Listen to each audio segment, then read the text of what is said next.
Bismillahirrahmanirrahim. Assalamualaikum warahmatullahi wabarakatuh. Alhamdulillahilladzi wa kafa wassalatu wassalamu ala Muhammadinil Mustafa alladzi arsalahu Allahu basyira wa nadhira, amma ba'd. Mari sama-sama kita mengingat semua nikmat Allah yang masih dianugerahkan kepada kita. Sangat banyak nikmat Allah dalam kehidupan ini yang kita terima. Mudah-mudahan semua nikmat tersebut dapat kita ingat, dan ingatlah bahwa sekecil apapun nikmat yang kita terima itu sumbernya daripada Allah Subhanahu wa taala. Wa ma bikum min ni'matin faminallah. Apa saja yang kalian terima daripada Allah, maka itu sumbernya daripada Allah Subhanahu wa taala. Terkadang kita lupa bahwa nikmat itu, banyak orang yang mengatakan karena kecerdasan saya, karena kepintaran saya, karena kegigihan saya. Tidak.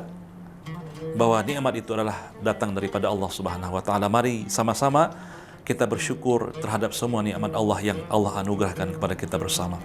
Salawat bertangkaikan salam tidak lupa kita sampaikan kepada Rasul junjungan alam Nabi besar Muhammad sallallahu alaihi wasallam, syafaatnya amat kita harapkan di hari kemudian kelak. Para pemirsa Inspirasi Kalbu yang dimuliakan oleh Allah Subhanahu wa taala, ada seorang hamba Allah yang bernama Luqmanul Hakim. Beliau itu bukan seorang nabi, tetapi beliau adalah orang-orang yang saleh, yang dekat diri kepada Allah Subhanahu wa taala, yang Allah cantumkan namanya dalam Al-Qur'an. Bahkan salah satu surat dalam Quran tersebut diberi nama dengan nama beliau, untuk mengenang nama beliau, untuk menunjukkan betapa luar biasanya amal yang dilakukan oleh Luqmanul Hakim ini. Pada kesempatan yang berbahagia ini ada 3 nasihat Luqmanul Hakim ini yang beliau sampaikan kepada anaknya, dan ini menjadi sebuah pegangan hidup kepada kita bersama akan nasihat Luqmanul Hakim ini. Jadi kalau seandainya kita ingin menjadi orang baik, maka contohlah kebaikan daripada orang-orang saleh di antara kita. Begitu pula kalau seandainya kita mungkin ingin menjadi orang yang buruk, maka ikutilah orang-orang yang buruk perangainya. Tapi itu jangan ditiru. Maka tiru orang-orang baik, tiru orang-orang saleh, agar kita mendapatkan kesalehan mereka, dan nanti kita akan menjadi orang-orang yang istimewa di hadapan Allah Subhanahu wa taala. Apa 3 nasihat Luqmanul Hakim tersebut? Ini Allah sebutkan dalam surah Luqman ayat 17. Allah berfirman, "Ya bunayya aqimis shalah wa'mur bil ma'ruf wanha 'anil munkar wasbir 'ala ma asabak inna dzalika min azmil umur." Dari ayat ini ada 3 nasihat Luqmanul Hakim kepada anaknya.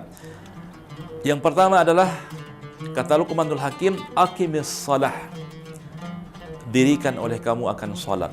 Ini adalah menunaikan salat. Salat itu, para pemirsa Inspirasi Kalbu yang dimuliakan oleh Allah, sebuah kewajiban. Jadi kewajiban bagi setiap individu. Jangan sempat kita sudah diberi Allah nikmat, diberi Allah rezeki, diberi Allah kelapangan, kita lupa untuk beribadah kepada Allah Subhanahu wa taala. Kita hanya menikmati nikmat Allah, lalu kita tidak mau untuk beribadah kepadanya. Maka ini kita menjadi orang-orang yang kufur nikmat. Fa bi ayyi ala'i rabbikuma tukadziban, kata Allah. Maka nikmat Tuhan manakah yang kalian ingkari? Salah satu mengingkari nikmat Allah itu kita tidak mau sholat. Jadi sholat ini yang Allah wajibkan kepada kita 5 waktu sehari semalam. Jangan dibalik, jangan 5 hari sekali. Ini 5 waktu sehari semalam. Maka oleh karena itu, nasihat Luqmanul Hakim ini, sebenarnya nasihat ini disampaikan kepada anaknya. Maka setiap individu di antara kita inilah harus mengerjakan sholat. Ingat, dalam sebuah hadis disebutkan, yang pertama yang Allah tanya nanti ketika kita wafat itu salat. Awwalu ma yuhasabu bihil abdu yaumil qiyamati as-salat. Kalau seandainya salat ini beres, maka amal-amal yang lain itu dianggap beres oleh Allah Subhanahu wa taala. Karena sebab sebenarnya salat ini menjadi kunci dalam kehidupan kita. Kalau kita salat, maka akan mencegah diri kita daripada perbuatan-perbuatan yang tidak baik. Orang yang sholat, dia akan mampu berpuasa, mampu dia membayar zakat. Kalau ada dia kemampuan juga, dia akan mampu naik haji. Orang yang sholat, maka dia juga berupaya untuk meninggalkan maksiat, meninggalkan dosa. Maka hadis tadi menunjukkan kalau orang itu sholat, maka urusan yang lain menjadi beres dan nanti dia akan masuk surga Allah Subhanahu wa taala. Nah, tidak hanya kita selaku hamba Allah mungkin yang sudah berkeluarga, tidak hanya kita yang sholat, tetapi bagaimana sesuai dengan nasihat tadi, kita perintahkan anak kita juga untuk sholat. Nah, kita yang punya keluarga ya, di rumah tangga, jangan sempat hanya kita aja yang ke masjid. Ibunya rajin ke masjid, ayahnya rajin ke masjid, tapi anaknya dibiarkan di rumah begitu saja, dibiarkan tidur, tidak pernah dibangunkan. Makanya ada hadis menunjukkan kepada kita, murru auladakum bis salati wa hum abna'u sab'in. Perintahkanlah anakmu itu untuk salat ketika mereka berumur 7 tahun. Jadi kita umat Islam umur 7 tahun itu sudah disuruh untuk mendirikan salat. Nah, disuruh perintahkan. Kalau kita di rumah punya anak umurnya 7 tahun, maka ajak dia salat. Tapi alhamdulillah kita lihat juga ada sebahagian kaum muslimin belum lagi berumur 7 tahun, umur di bawah 7 tahun, dia udah ajak anaknya ke masjid, udah didik anaknya untuk beribadah kepada Allah Subhanahu wa taala. Ini satu hal yang sangat luar biasa. Dia telah menjalankan nasihat Luqmanul Hakim yang sangat luar biasa tersebut. Kalau seandainya anak itu sudah berumur 10 tahun, wadribuhum, kata Rasul, pukul dia. Ya, ketika dia sudah berumur 10 tahun. Nah, ini menunjukkan kepada kita kadang ada orang udah 10 tahun dia nggak sholat. Nah, ini maka kalau seandainya udah 10 tahun nggak sholat, maka umur berikutnya itu akan sulit. Kalau dari 7 tahun dia dibiasakan sholat secara perlahan-lahan, maka sholat itu sudah menjadi darah daging dalam dirinya, maka dia akan mau menunaikan sholat itu secara sempurna. Maka rugilah kita, para pemirsa Inspirasi Kalbu yang dimuliakan Allah Subhanahu wa taala, kalau seandainya kita hidup di dunia ini dan kita mati nanti, kita tidak membawa sholat dan kita meninggalkan banyak sholat di atas permukaan bumi ini.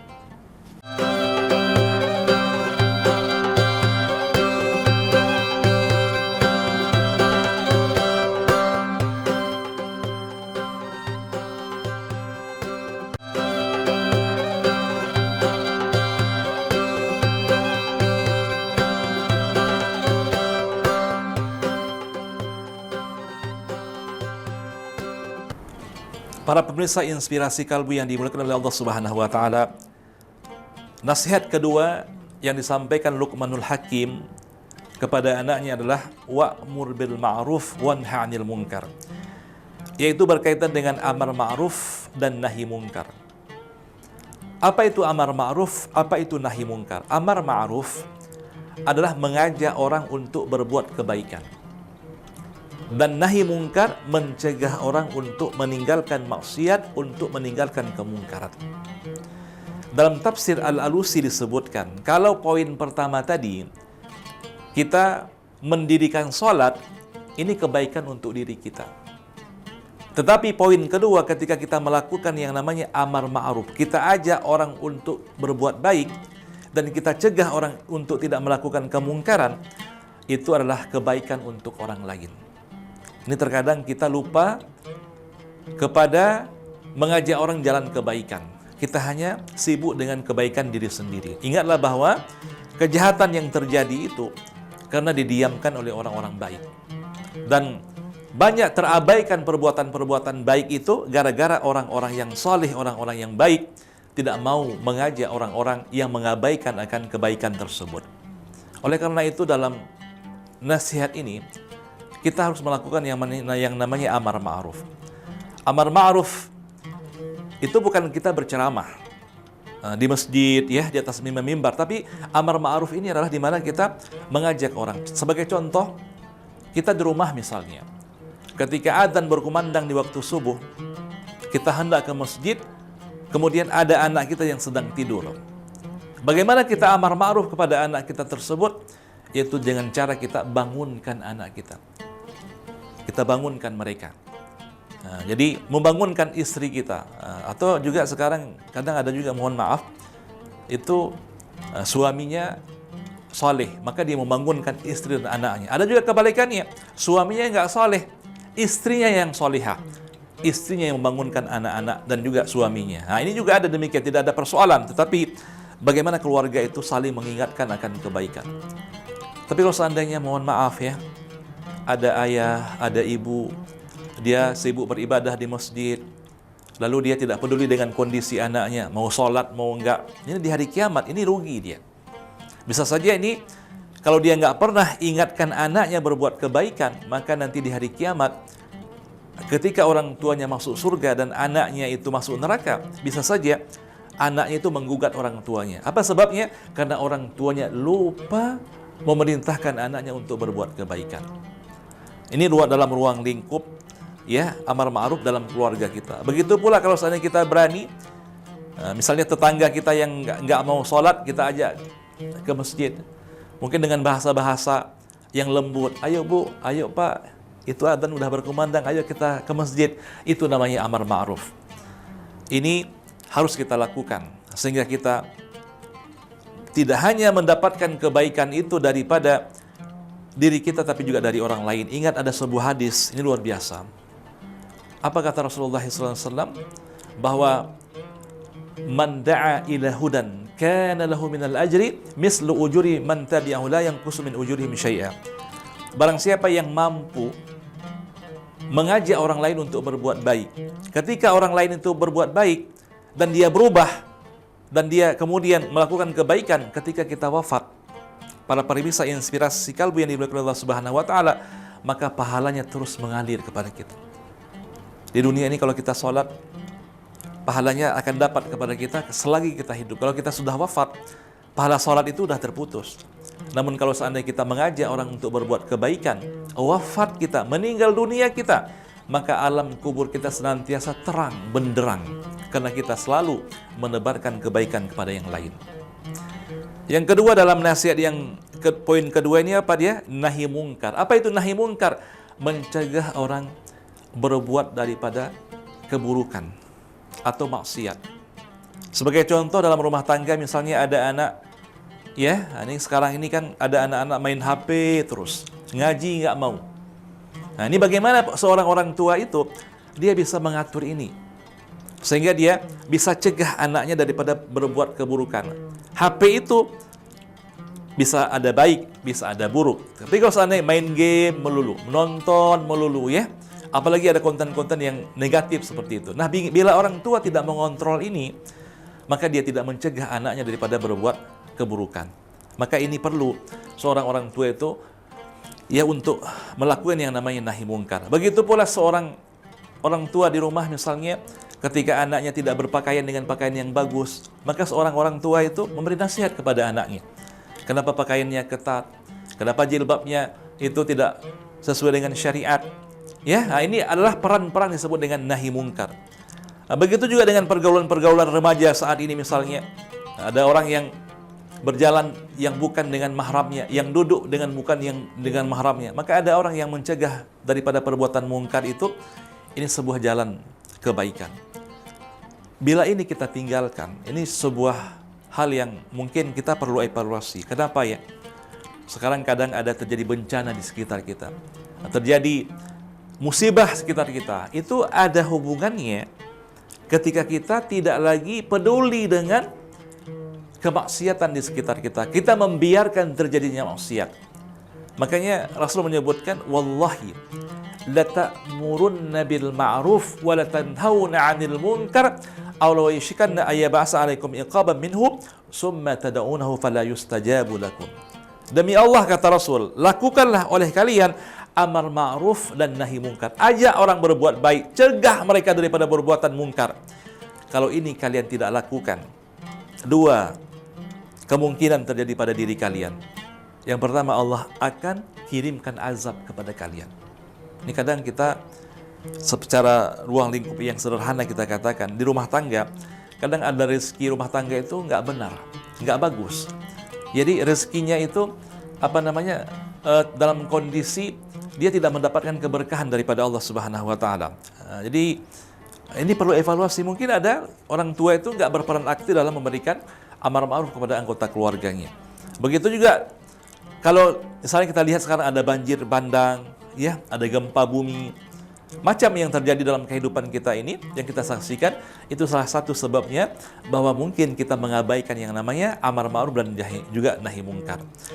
Yang kedua, kalau kita mengabaikan ini, apa kata Rasul? Kalian berdoa kepada Allah, lalu Allah tidak kabulkan doa kita. Ini mengerikan. Nah, kadang kita sering mengangkat tangan kepada Allah, ya Allah, saya mohon ini, ya Allah, saya mohon itu, ya Allah. Tetapi Allah nggak kabulkan doa kita. Apa sebabnya? Karena kita tidak peduli dengan lingkungan kita untuk perintahkan orang berbuat baik dan cegah kemungkaran. Walaupun ulama besar kita undang, tapi karena ini kita abaikan, maka doa kita bisa saja ditolak oleh Allah Subhanahu wa Ta'ala.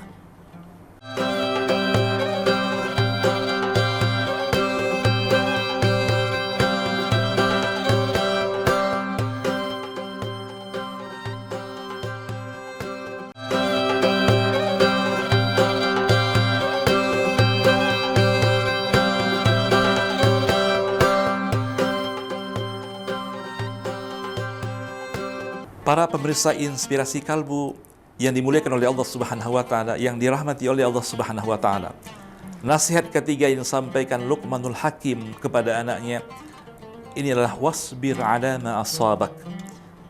Wahai anakku, bersabarlah kamu atas musibah yang menimpa kamu. Sabar. Berarti poin ketiga ini berkaitan dengan akhlak.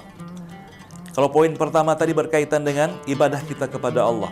Poin kedua berkaitan dengan dakwah kita kepada manusia. Poin ketiga ini, dalam kehidupan ada saja yang tidak kita sukai. Ada perkara-perkara yang datang kepada kita yang tidak kita duga. Ada perkara-perkara yang datang kepada kita yang dimana itu datang secara tiba-tiba. Terkadang jiwa kita tidak siap untuk menerimanya. Maka kita butuh yang namanya kesabaran. Sabar itu yang paling berat adalah sabar di dalam kita menghadapi yang namanya musibah. Apalagi musibah yang berbentuk, terkadang mohon maaf, Allah cabut anggota keluarga kita, Allah panggil orang-orang yang kita kasihi. Pada suatu ketika ada seorang perempuan itu menangis di kuburan anaknya. Kebetulan anaknya ini baru meninggal dunia. Jadi kemudian Nabi lewat. Perempuan ini sangat histeris menangis karena dia sayang, yang namanya sayang dengan anaknya sangat luar biasa. Maka Rasul mengatakan kepada dia, bersabarlah kamu. Perempuan yang sedang kondisi yang dimana dia sedih, hatinya galau, hatinya gundah ini, dia kemudian berkata kepada Nabi Muhammad, apa urusan kamu menasihati saya? Nah, jadi ada kondisi orang. Para pemirsa Inspirasi Kalbu yang dimuliakan oleh Allah Subhanahu wa Ta'ala, terkadang kalau seandainya ada orang terlampau sedih diberi nasihat kepada dia, maka dia akan marah kepada orang yang memberi nasihat itu, karena dia dalam kondisi yang sangat dalam kondisi yang sangat-sangat menyedihkan dirinya. Dalam hal semacam ini, kalau ada orang seperti itu, berarti dia tidak sabar. Sebaiknya kalau seandainya kita dalam kondisi musibah, ada orang kasih nasihat, maka kita menerima nasihat tersebut.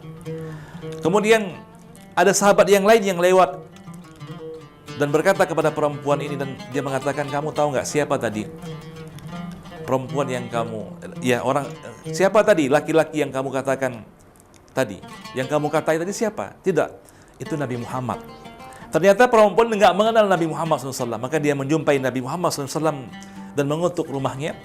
Ketika Nabi membuka rumahnya, maka Rasul berkata kepada perempuan ini, innamas sabru fis sadamatil ula. Sabar itu letaknya pada saat kita pertama kali menerima musibah. Di situ letaknya. Maka oleh karena itu, sabar ini menjadi kunci hidup.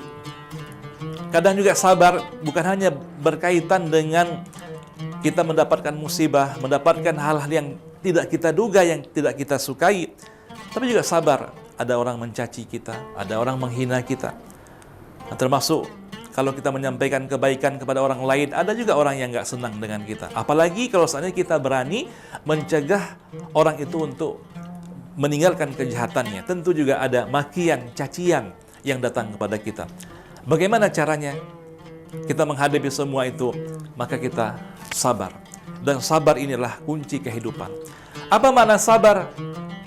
Para pemirsa Inspirasi Kalbu yang dimuliakan Allah Subhanahu wa Ta'ala, sabar itu maknanya habsun nafsi, menahan jiwa, menahan emosi, menahan kemarahan, menahan syahwat, agar kita tidak melawan apa yang mereka sampaikan kepada kita, agar kita tidak berputus asa atas apa yang kita derita, agar kita juga tidak berbuat maksiat terhadap sesuatu yang memang datang kepada kita, dan kita berserah diri kepada Allah Subhanahu wa taala. Itu disebut dengan sabar. Dan sabar ini adalah pahala yang sangat tinggi. Allah sebutkan dalam Al-Quran, innama yuwaffas sabiruna ajrahum bighairi hisab. Allah akan memberikan pahala sabar tanpa batas kepada orang-orang yang mampu bersabar. Oleh karena itu, mari kita memiliki jiwa yang sabar. Kalau kita tidak sabar dalam hidup ini, maka apa gunanya? Karena juga kalau kita tidak bersabar, ya begitu aja kehidupan itu. Lebih bagus kita bersabar agar kita dapat pahala lebih. Oleh karena itu, mari kita memiliki sifat sabar ini, sehingga dengan demikian apapun yang terjadi dalam lingkungan kita, apakah kita dapat musibah, ya kita bersabar. Apakah ada orang yang tidak suka dengan kita, ya kita bersabar. Ada orang yang mencaci, memaki kita, ya kita bersabar. Sambut semua itu dengan kesabaran. Ekonomi kita yang sempit, ya kemudian kita dapat mungkin uangnya pas-pasan, ya kita sabar. Suatu saat Allah akan memberikan pahala yang lebih dan kebaikan yang berlimpah kepada kita bersama. Inilah 3 nasihat Luqmanul Hakim ini kepada kita bersama.